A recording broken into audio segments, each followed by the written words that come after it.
কার moisture বেশিক্ষণ থাকে, সাকিব নাকি আসিফ মাহমুদ সজীব ভুঁইয়া? বাংলাদেশের ক্রীড়াঙ্গনে আবারও হেড টু হেড একটা সিচুয়েশন তৈরি হয়েছে এবং ট্যাগলাইন আপনারা দেখছেন যে এই মুহূর্তে সাকিব আল হাসান আসিফ মাহমুদের থেকে 1-0 এগিয়ে রয়েছে। যে ব্যাটেলটা এর আগে হয়েছিল, তীব্র ব্যাটেল হয়েছিল সাকিব এবং আসিফের, এবং সেই ব্যাটেলে আমরা দেখেছিলাম যে একটা সময় শেখ হাসিনাকে, সাবেক প্রধানমন্ত্রীকে এন্ডোর্স করার কারণে আসিফ মাহমুদ সজীব ভুঁইয়া তিনি ফেসবুকে স্ট্যাটাস দিয়ে মোটামুটি একটা সরকারি অবস্থান গ্রহণ করেছিলেন। বাংলাদেশ ক্রিকেট বোর্ডকে তিনি নির্দেশনা দিয়েছেন বা দিবেন কোনোভাবেই যেন বাংলাদেশের জার্সিতে সাকিব আল হাসান খেলতে না পারে।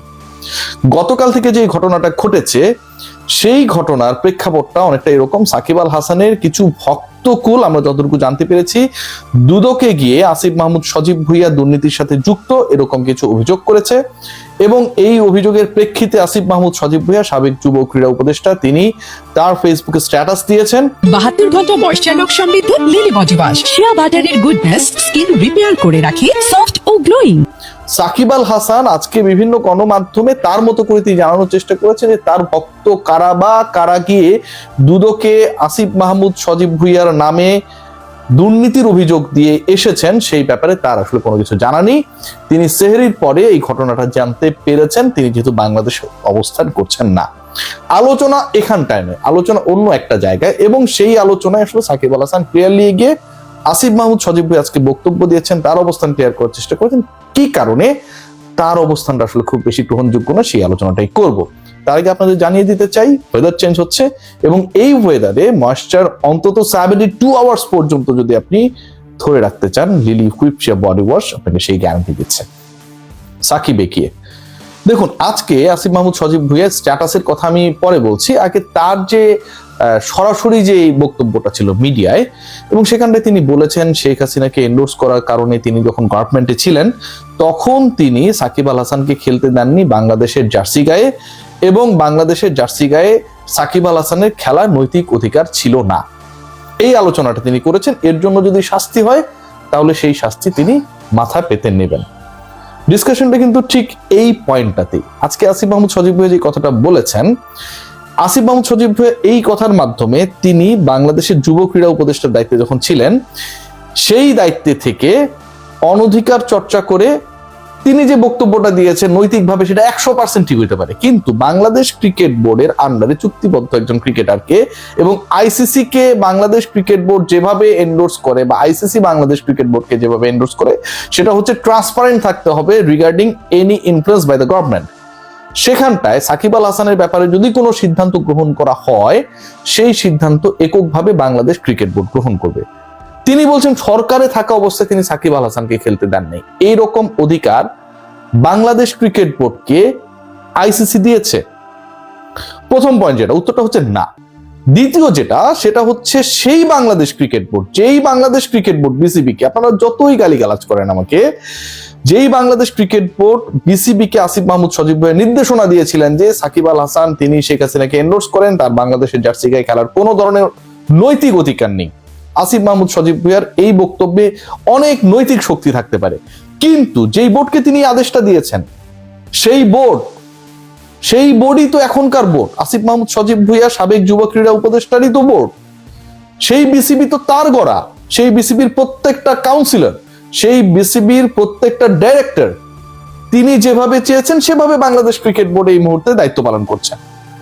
এখন সেই ক্রিকেট বোর্ড যেই ক্রিকেট বোর্ড একটা সময় আসিফ মাহমুদ সজীব ভুঁইয়ার নির্দেশনা মেনে সাকিব আল হাসানকে খেলতে দেয় নাই বা সাকিবের ব্যাপারে ইন্টারেস্টেড ছিল না, সেই ক্রিকেট বোর্ড এখন বলছে ক্রিকেট বোর্ডের প্রত্যেকটা কর্মকর্তা মাইক্রোফোন দিলেই গলে যাচ্ছে রীতিমতো। তারা বলছে উই নিড সাকিব আল হাসান, এবং সাকিব আল হাসানের ব্যাপারে যে ধরনের অ্যাকশন গভর্নমেন্ট সেই সময়টা নিয়েছিল, অথবা সাকিব আল হাসানের ইস্যুতে সেই সময় যে মামলাগুলো হয়েছিল সবগুলোই ভুয়া।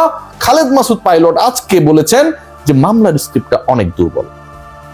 তার মানে আসিফ মাহমুদ সজীব ভুঁইয়া যেই ক্রিকেট বোর্ডটা গঠন করে গেছেন দায়িত্ব ছাড়ার আগে, সেই ক্রিকেট বোর্ড আসিফ মাহমুদ সজীব ভুঁইয়া সাবেক যুব ক্রীড়া উপদেষ্টা তার সেই নৈতিক মানদণ্ডের বক্তব্যকে আমলে নিচ্ছে না, পাত্তা দিচ্ছে না, মানছে না। তাই তো, এটা আমার ব্যাপার না, সাকিব আল হাসানকে আপনি খেলতে দেন নাই, আপনার ক্রিকেট বোর্ড সাকিব আল হাসানকে অ্যালাউ করেনি। সেই ক্রিকেট বোর্ড আপনি দায়িত্ব ছাড়ার পরে প্রত্যেক দিন সাকিব আল হাসানকে কিভাবে খেলানো যায়, কিভাবে ফাইল প্রসেস করা যায়, কিভাবে স্বরাষ্ট্র মন্ত্রণালয় এবং ল মিনিস্ট্রির মাধ্যমে একটা সমন্বয় করা যায়, they are discussing all this issues regarding Shakib Al Hasan everyday, every single interview. তাহলে আসিফ মাহমুদ সজীব ভুঁইয়া, আপনি আপনার নৈতিক জায়গা থেকে যেই ক্রিকেট বোর্ডটাকে ক্ষমতায়িত করেছেন, সেই ক্রিকেট বোর্ড কতটুকু নৈতিকতার মানদণ্ডে পাশ করলো? সেই ক্রিকেট বোর্ড তো আসলে নৈতিক না। সেই ক্রিকেট বোর্ড প্রথমত গভর্নমেন্টের ইনফ্লুয়েন্স দ্বারা প্রভাবিত একটা সময় ছিল, এবং দ্বিতীয়ত সেই ক্রিকেট বোর্ডকে আপনাকে ফ্যাসিস্ট বলতে হবে, অবশ্যই বলতে হবে। কারণ আপনার বক্তব্য অনুযায়ী যিনি শেখ হাসিনাকে এন্ডোর্স করলেন তাকে আপনি খেলাতে চান না, খেলাতে দিবেন না, বাংলাদেশের জার্সিকে তিনি নামতে চান না, পারবেন না ইনফ্যাক্ট আসিফ মাহমুদ সজীব ভুঁইয়া।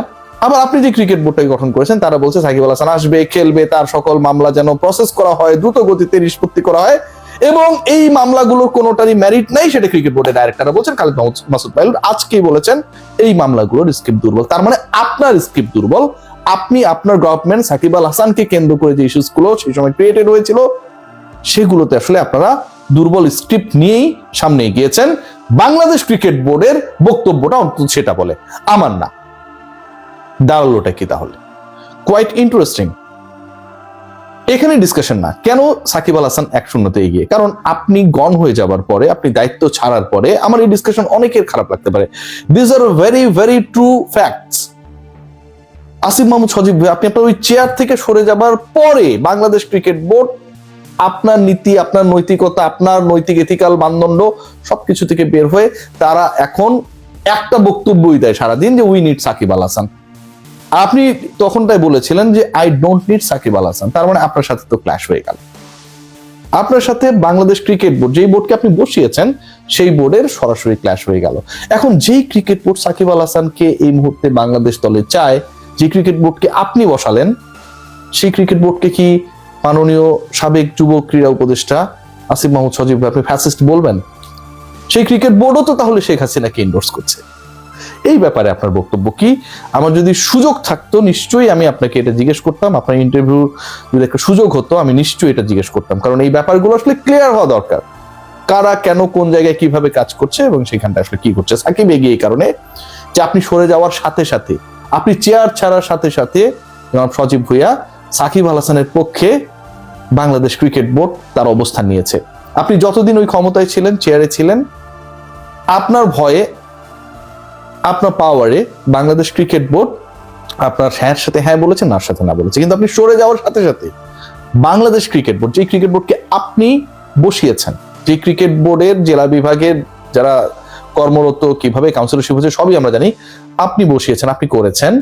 সেই ক্রিকেট বোর্ড সাকিব আল হাসানকে, যাকে আপনি চান নাই, আপনাকে এখনো চান না, তাকে বাংলাদেশ ক্রিকেট বোর্ড কিভাবে খেলানো যায় জাতীয় দলের জার্সিতেই, যেই জার্সিতে তার সাকিবের খেলার নৈতিক অধিকার নেই আপনি দাবি করছেন, আপনি সিট ছাড়ার সাথে সাথে, চেয়ার ছাড়ার সাথে সাথে সজীব ভুঁইয়া বাংলাদেশ ক্রিকেট বোর্ড সেই জার্সিতেই সাকিবকে খেলাতে চায়।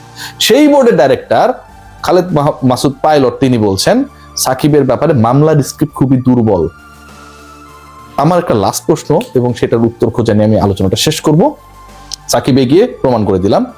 সেটা হচ্ছে এই যে আপনারা এতদিন ধরে এই বোর্ডটা পরিচালনা করেছেন, আপনি যুব ক্রীড়া উপদেষ্টার দায়িত্বে ছিলেন, আপনার বিরুদ্ধে দুদকে কেউ একজন বা সাকিব ভক্ত বা সাকিবের ভক্ত না যেই হোক না কেন অভিযোগ করতে গেছে, এবং অভিযোগ যদি সজীব ভুঁইয়ার বিরুদ্ধে কেউ করতে যায়, এই অভিযোগ করতে গেলেই সজীব ভুঁইয়া অপরাধী এটা বলার সুযোগ নেই। অভিযোগের এগেনস্টে তদন্ত হবে, প্রমাণিত হতে হবে যে আসিফ মাহমুদ সজীব ভুঁইয়া অপরাধী, দুর্নীতি করেছে, তার আগে তাকে দুর্নীতিবাজ বলার সুযোগ নেই।